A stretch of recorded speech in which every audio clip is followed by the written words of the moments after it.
Bueno, continuamos en el día y es un placer para nosotros recibir en la mañana de hoy a la doctora Raquel Pimentel. Ella es epidemióloga, además tuvo la responsabilidad de tener a su cargo la dirección de epidemiología por más de una década en el Ministerio de Salud Pública hasta, creo que hasta principios de año.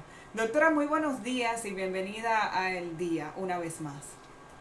Muy buenos días, Amelia. Bueno, agradezco la invitación y veremos en qué podemos colaborar en este momento de incertidumbre, confusión que están presentando la población dominicana y veo también muy inquietos los medios de prensa con relación a la dinámica de este nuevo problema que estamos enfrentando.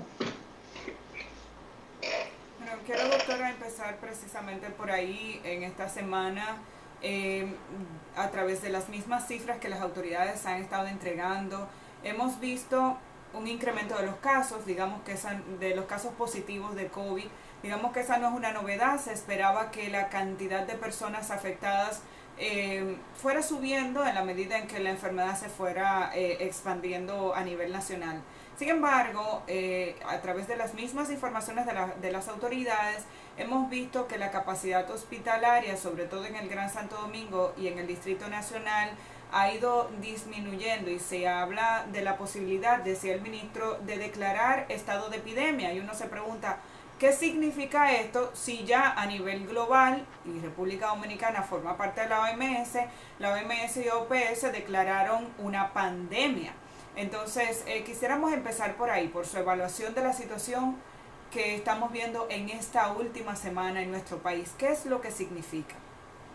Bueno, realmente desde que un país, llámese República Dominicana o cualquier otro país del mundo, presente la presencia de una enfermedad nueva que de alguna manera provoque la necesidad de establecer políticas como la que hemos establecido anteriormente, supone que ya se ha reconocido una emergencia sanitaria.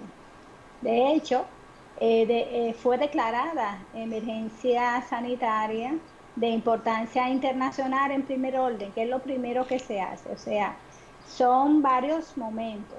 El primer momento es declararlo emergencia de importancia para la salud pública a nivel internacional y consecuentemente, según la distribución de esta nueva enfermedad o de este nuevo evento, a nivel continental, pues se establece si estamos en nivel de pandemia o no. O sea que realmente cuando hablamos de niveles epidémicos, solo la presencia de la transmisión en la comunidad en República Dominicana, pues ya indica que hace rato se ha establecido la epidemia.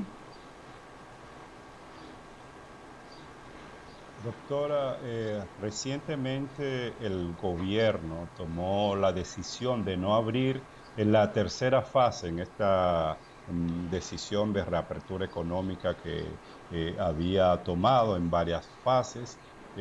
Estamos en medio de la fase 2 de esa reapertura y debimos haber pasado a la fase 3 el miércoles de esta semana, pero el gobierno decidió mantenerla, indicando, bueno, que todavía en el país existen riesgos, que hay niveles de contagios importantes, entre otros argumentos. Pero me gustaría saber cuál es su opinión sobre esa decisión tomada por el Estado dominicano y si entiende que realmente estamos en medio de una situación de preocupación. Bueno, en primer orden es difícil establecer una opinión personal sin uno considerar la información disponible, que es la de la que sirve de base de alguna manera para uno evaluar a grandes rasgos la situación. Uno de los aspectos que debemos de tener en cuenta y que se ha ido resaltando es la dinámica que ha tenido el país para detectar nuevos casos basado en la posibilidad de aumentar el número de pruebas diarias que se realizan en el país. En cuanto a eso, con la información disponible que el Ministerio de Salud ha ofrecido de manera sistemática en los boletines especiales para el COVID, se puede verificar que justamente a partir del 3 de junio, que cuando comenzó esta fase, se ve un cambio que todavía no es un cambio significativo, decimos, pero sí hay un cambio en la positividad, porque una cosa es ver la positividad diaria de las pruebas que se realizan cada día, y ahí tenemos una dinámica bastante oscilante, y una dinámica en la positividad que podemos ver en un periodo.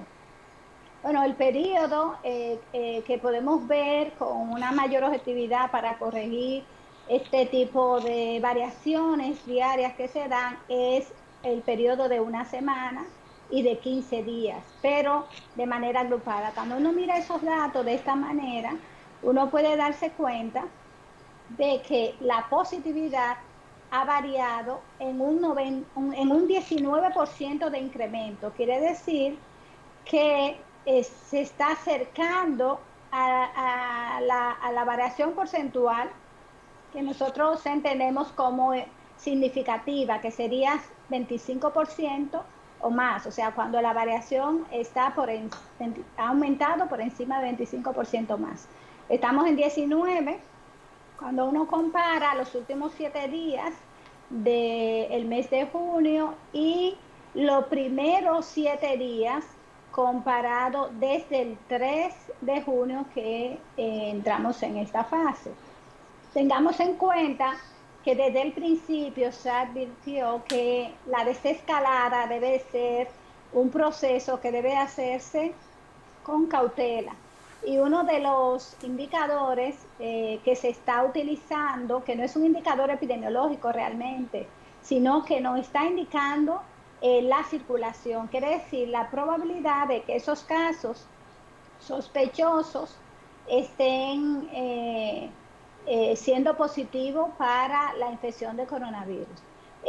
Pero en términos generales, lo que uno puede ver con los datos disponibles, incluso en el monitoreo semanal de algunos síndromes como infección respiratoria aguda baja, es que todavía el país no ha saturado su capacidad de absorción, lo que sí podría colocar al país en una situación de salud en términos de respuesta, podemos decir así, puede pasar ya a una situación que justificaría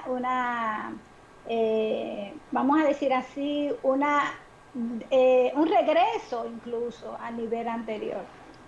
Eso tenemos que tener en cuenta. A mí me ha parecido muy prudente la decisión de mantenernos, porque fíjense, estaba la amenaza de que pudiéramos retroceder a la fase 1 en función cómo fuera estos primeros 15 días.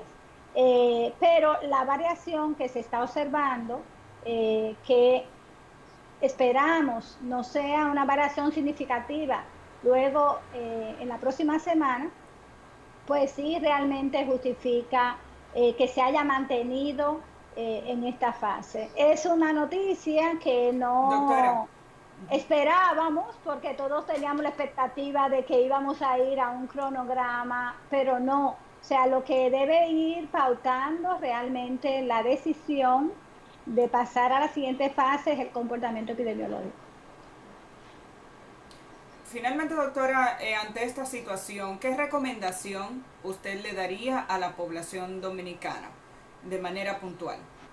Bueno, de manera puntual hay evidencia tanto cualitativa como cuantitativa de que a pesar de que el uso de mascarillas se ha adoptado como una medida para, vamos a decir así, disminuir el contagio, porque el contagio y la amenaza de contagio está, pero disminuirlo, podemos ver que realmente la adherencia a esta práctica no ha sido eh, eh, efectiva en el nivel que uno esperaría.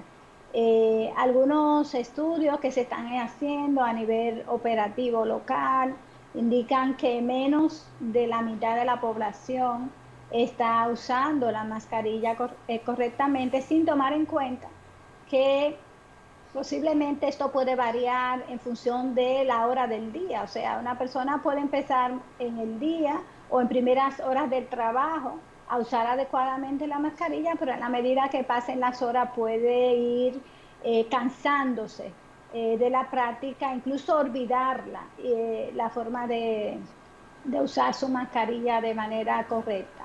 Uno puede ver en las instituciones públicas y privadas, porque me ha tocado tener algunos contactos con algunas de ellas en estos días, y realmente uno puede ver en personal crítico como personal de recepción, a nivel de las que hacen cajeras de algunos establecimientos comerciales, el uso inapropiado de este insumo que es la mascarilla, sin contar en cuenta ya qué se hace con este insumo ya cuando la persona regresa a su casa, eh, cómo lo elimina, cómo lo repone, esa parte que todavía no se ha estudiado, pero lo que podemos ver es que aunque se ha establecido el uso de la mascarilla, la forma en la que estamos usándolo no es una forma apropiada. Incluso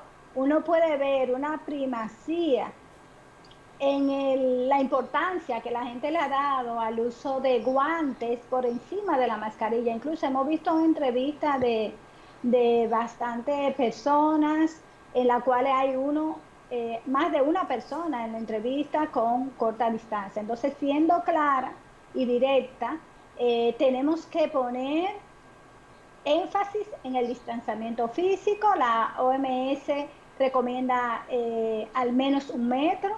Hay países como en Estados Unidos, el CDC recomienda 2 metros al menos. Entiendo yo que una distancia de 2 podría permitir que nos estemos moviendo entre 1 metro y 2 metros en algunas situaciones. Y el uso de mascarilla. El lavado de manos, que es una medida que se ha reforzado de manera recurrente, todavía entendemos que se pueden hacer mejores esfuerzos a nivel de las comunidades para establecer facilidades que de alguna manera estimulen a los transeúntes, a la gente que están en puntos claves, como sitios de transporte, motoconchistas, para que ese lavado de manos se pueda hacer de manera frecuente. Bueno, pues queremos agradecerle, doctora Raquel Pimentel, el que haya estado con nosotros en el día de hoy ofreciendo estas recomendaciones. Gracias por siempre estar disponible para hacernos orientaciones con relación a situaciones tan críticas como la que estamos viviendo en República Dominicana en este momento. Muchas gracias, doctora. Muchas gracias y es un placer.